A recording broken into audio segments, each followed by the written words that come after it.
and gentlemen, Jimmy Fallon. Oh, hey there. You made it. Welcome to the Universal Studio Tour. I'm Jimmy Fallon. I'll be making sure that you get through this experience in one piece. You've got the very best guide. Mylen. And the greatest driver. Mike. They're the best. I love them. Even though Mylen owes me $5. Sorry, Jimmy, I was forgetting. I know you guys are excited to get on the tour, but first, a few safety rules. All right, safety is very important, so please pay close attention. First, if you need any assistance during the tour, have a medical emergency, or if you drop something of value off the side of the tram or have any sound or video issues, reach up and grab the red cord that runs along the center of the ceiling of the tram, and I'll be back to assist you as soon as it's safe to do so, like this. Thank you, man. Otherwise, during the entire tour, please stay seated and keep your arms and legs inside the vehicle at all times. Remember to use the right cord above your head if you need any assistance. Good. No, Frankie, no good, no good. Please no smoking of any kind during the tour, guys. And be prepared. Our tour today features noises, sudden tram movements, fire effects, and many water effects. You'll want to have your cameras out for great photo opportunities, but keep an eye out on them so they won't get wet. Finally, for your safety and those around you, please do not use selfie sticks while you are on board. Thank you very much. Alright guys, to let the theme park behind, we're going deep inside the heart of the movie studio where some of Hollywood's biggest names come to work every single day. We're taking you down the Universal movie timeline. On either side of the tram there are movie posters. These are just a few examples of the thousands of movies Universal has made throughout the years. Our rich legacy in filmmaking began in 1912, continues on to today, from the Hollywood classics we all grew up with to the biggest blockbusters of all time, some which are actually shot here on the Universal lot. In fact, I'm going to share with you guys one of my favorite scenes from one of my favorite Universal classic films.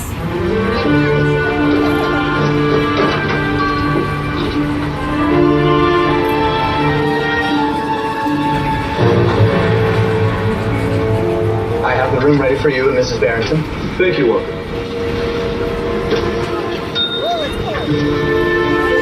Did you hear that? Mrs. Barrington. Not quite, darling, but soon. Very, very soon. Bella. Yes? Have your bottle of champagne sent to the room at once. And make sure that we are not disturbed for any reason. Jimmy! Alright, fine guys, that's Jimmy Fallon. We're playing a little trick on you. Jimmy just wanted to show you guys how it looks like to film inside of a soundstage. He shot that inside of Soundstage 20, which is one of the 28 sound stages located here in our front lot. That's how the interior of a soundstage looks like. What does the exterior look like? Look to your left, that's Soundstage 12, home to NBC's hit singing competition, The Voice. Hi everybody, I'm Carson Daly from NBC's The Voice. I want to welcome you to the Universal front lot. Our show is filmed on stage 12. It happens to be the largest soundstage on the Universal lot. Take a look. That's right, Carson. It is so large. We built big sets in there like Frankenstein's lab, Dracula's castle, I am Dracula. Scarface's collection, to name a few. Other movies like Inception with Leonardo DiCaprio, Tropic Thunder with Ben Stiller, Disney's Pirates of the Caribbean at World's End with Johnny Depp have filmed inside of Soundstage 12. On the left, you'll be seeing Soundstage 25-24. For many years, they were used to film a TV show called CSI. Today, they're being used to film an episodic drama called Colony. But right now, Soundstage 25 is being used for rehearsals for the Golden Globes. Guess who's hosting the Golden Globes? My co-host, Jimmy Fallon. Now guys, look to your left. You see the big doors on the left? Every soundstage has one. It's called an elephant door. Every soundstage also has a smaller door, the stage doors. Right above every stage door, you'll notice a wigwag light, a little red light. Every time they're ready for filming, the director yells out the word action. The wigwag light turns on, letting us know out here they're filming in there, so we have to be quiet, even though sound stages are about 98% soundproof. On the left, Soundstage 2223 is home to Superstore, one of our comedies. You can catch Superstore on NBC Thursday nights, starring America Ferrera. You know what else films here? The Mindy Project. Hi everybody, I'm Mindy, and welcome to the world-famous Universal Studios Tram Tour. I wish I could join you, but I'm really busy shooting my show, The Mindy Project. Also, you were banned from the trams because you jumped off when I tried to hug Steven Spielberg. For your information, he loved it, okay? And Mr. Spielberg, if you're out there, I'm waiting for our close encounter. Leave the guy alone, he's super busy. I think we had a connection. I'm a big fan too, Mr. Spielberg. Edit this out, please. The Mindy Project filmed inside of Soundstage 27 on the left. It streams on Hulu. It is produced by Universal Television. Universal Studios is part of NBC Universal, one of the world's largest entertainment companies. This media powerhouse house not only consists of Universal Studios, but some of your favorite TV networks like NBC, E, Sci-Fi, USA, Bravo, Telemundo, NBC Universo, both CNBC, MSNBC, The Weather Channel, Oxygen, Esquire Network, NBC Sports, to name a few. I want you all to say hello to my little friends, the Minions. Hi, Minions! They're saying hi back. Aren't they cute, guys? Did you see their blockbuster hit? It's called Minions. If you haven't seen it, I highly recommend it. Right behind the Minions is Soundstage 44. It's been used to film TV shows like Hollywood Game Night, hosted by Jane Lynch. The Good Place with Ted Danson and Kristen Bell. Right now, 44 is being used to film a TV show called Angie Tribeca. And it was also used to film one of our big blockbuster hits, Furious 7, with Vin Diesel and Dwayne "The Rock" Johnson. The Fate of the Furious coming soon to theaters. Yes, I'm looking forward to it. On the left-hand side, you're going to see bungalows that were once dressing rooms for big names like Lucille Ball, Doris Day, Jimmy Stewart, Rock Hudson. Today, they're production offices for some of Hollywood's top writers, directors, producers in town. In fact, one of these production offices belongs to Illumination Entertainment. They're producers of hits such as The Lowrides, Hop, Despicable Me franchise, Minions, The Secret Life of Pets out on Blu-ray and DVD, and Sing, which is out in theaters right now.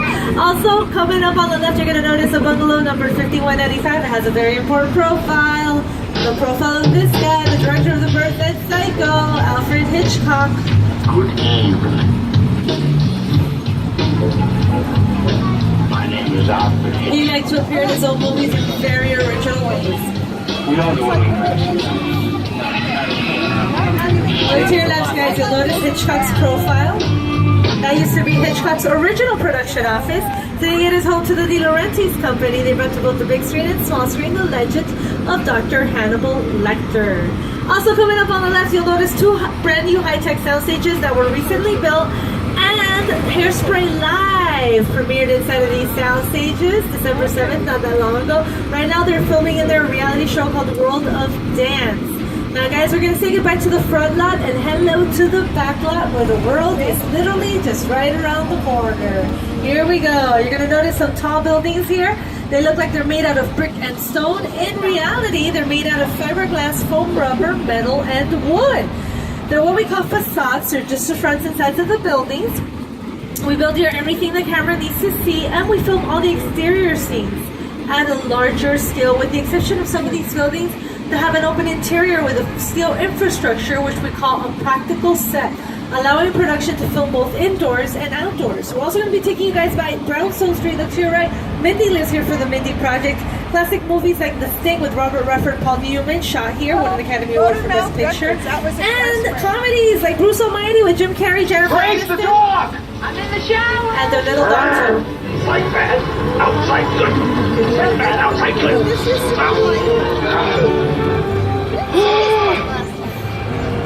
Oh, you're done then. Yeah, he's done. B-E-A-U. Alrighty then. Look to your right, guys. You see that patch of grass there? That's real grass. It's not fake. Take pictures. You see, not everything in Hollywood is fake. Alright, guys. Here, look to your left, everybody. This block right here with the colorful buildings. This all became Baltimore, Maryland for Hairspray Live. Shot right there in that corner. But look at the bigger picture. The bigger picture becomes Hill Valley from Back to the Future with Michael J. Fox and Christopher Lloyd. Yeah, Back to the Future. I'm going to pause it right there. Look at the building on your screens. The building on your screens is actually that building you see back there. It looks a little different, right? This area became so recognizable because of the Back to the Future films. Filmmakers had to change the look of that building so you guys, the audience, wouldn't recognize this area in other productions. It was Grandview. This was Grandview for the TV show Ghost Whisper with Jennifer Love Hewitt. This became Berkeley, California for the TV show Parenthood. Even classic films like To Kill a Mockingbird with Gregory Peck, who won an Academy Award for Best Actor in that film, shot right here.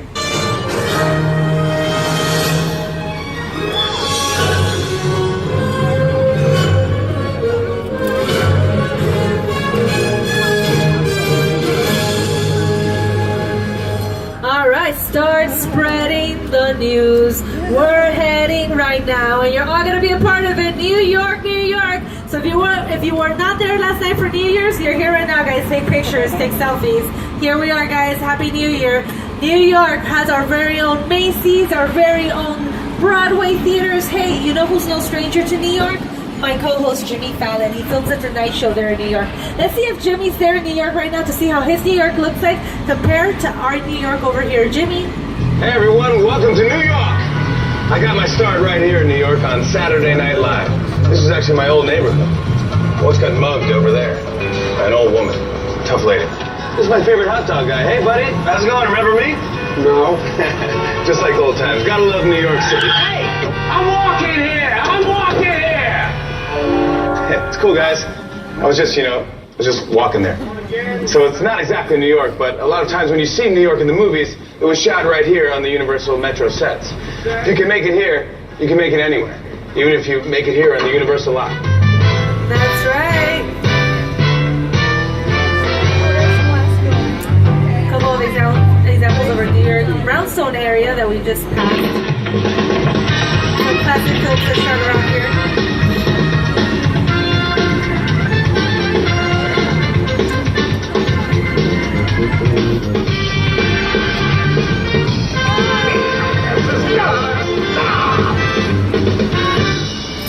And well, guys, New York has been used to film big blockbuster hits like Captain America: First Adventure, The Amazing Spider-Man, Transformers, to name a few. TV shows like American Ninja Warrior film around here.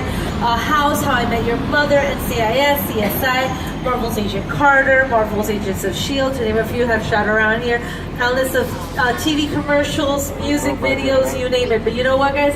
Our New York street does not only represent New York, no, it can represent any metropolitan area in the world. Whatever the script needs, requires, art directors, production designers, they come out, they dress up the area to look like any metropolitan area in the world. For example, New York was Chicago for the movie The Blues Brothers. When the Pinto fell and you saw it land and make this big hole in the street, that was on the back lot. We dropped it from a crane.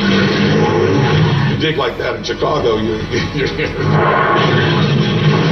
not a good idea. When people ask me, of all of the movies I've ever done, what was the most satisfying and the most fun, I've got to say Blues Brothers. We got to sing, we got to dance, got to drive, and trained with the best stunt people in the world, and got to be an actor and a writer. So it was a good piece of work. Danny called John America's Guest because just he'd walk in anybody's house. During the shooting of the movie, John was missing. We couldn't find him. Danny went off looking for him. He saw a light on in this one house and knocked on the door. I said, sir, we're doing a movie down here. We're looking for one of our actors. Oh, John, yeah, he's on my couch. He came in, he had a snack a couple hours ago. He's sleeping. He was America's Guest. I mean, literally that.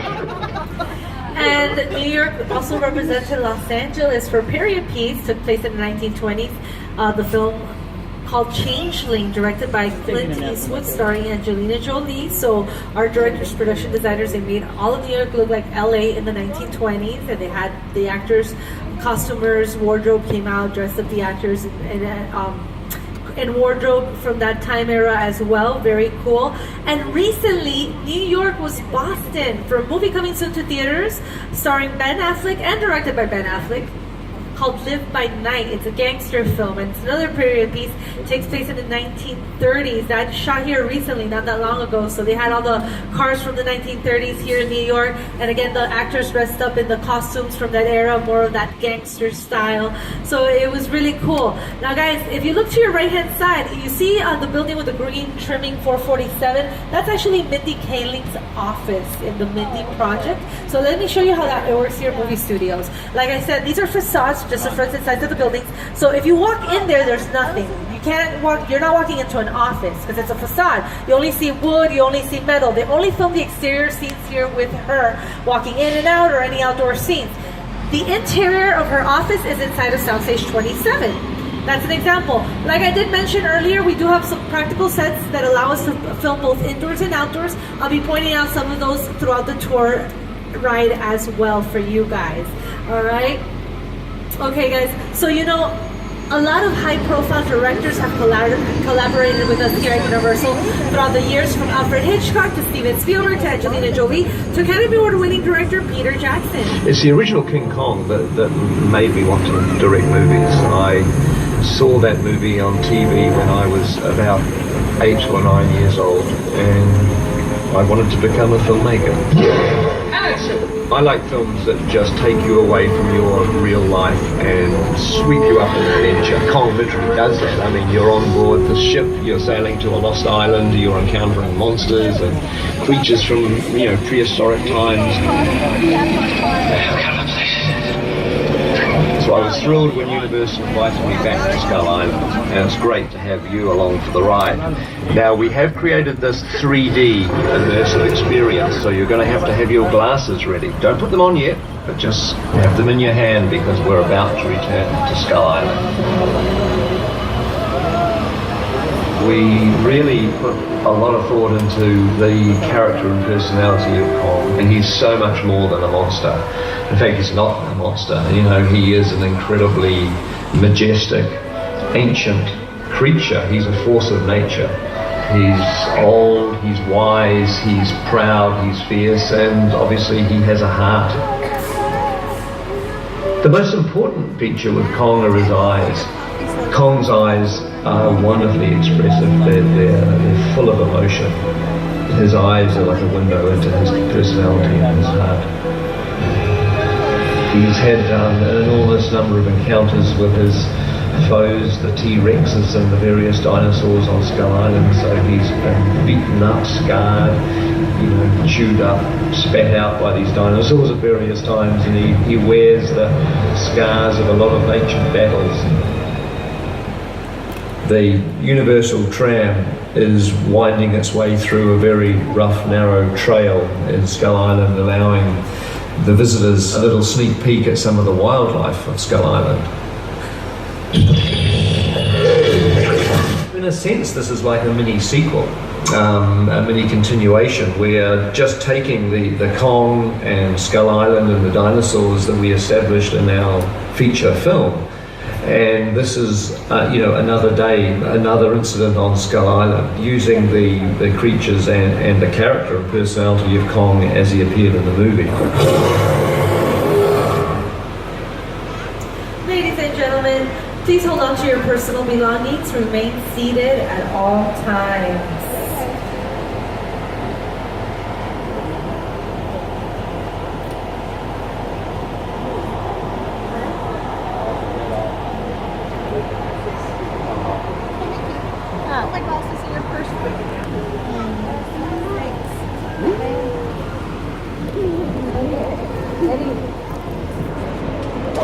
Welcome to Skull Island. The island. Nobody's lived here for hundreds of years. We were so sure.